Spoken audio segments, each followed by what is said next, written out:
Եթե վարչապետը առանց արտաքին հետախուզության ծառայության տվյալների նման հայտարարություն է անում, դա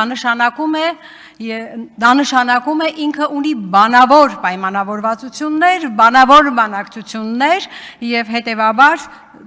այո, պարզ տրամաբանությունը ասում է, որ ինչ որ բան այն չէ։ Երեք պատերազմ բերած ուժը այսօր եկել եւ խոսում է խաղաղության մասին։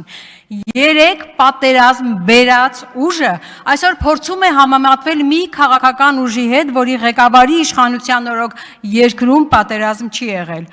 Երեք պատերազմ բերած ուժը, որ ամեն ինչ արեց, որ պատերազմ սկսվի,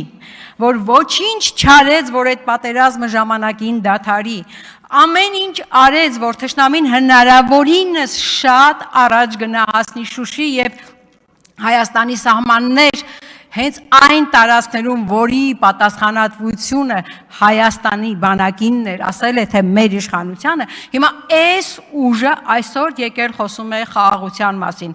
Այո, դուք այսօր խոսում եք խաղաղության մասին, որովհետև դուք արդեն պատերազմ բերեցիք։ Պատերազմով վախեցրեցիք մեր ժողովրդին։ Ալեքսանյանն ասում է «Էտում երեխաների հաշվին», պարոն Ալեքսանյան, «Էտում երեխաների զոհերի հաշվին պատերազմը առաջ տվեցիք, Արցախը հանձնեցիք եւ դա համարեցիք ձեռքբերում։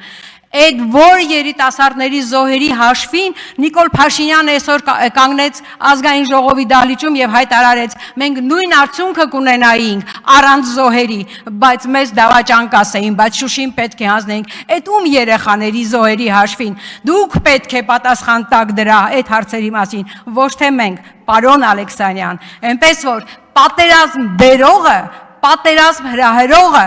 զոհերի պատճառ դարձողը երբեք իրավունք չունի խոսել խաղաղության մասին։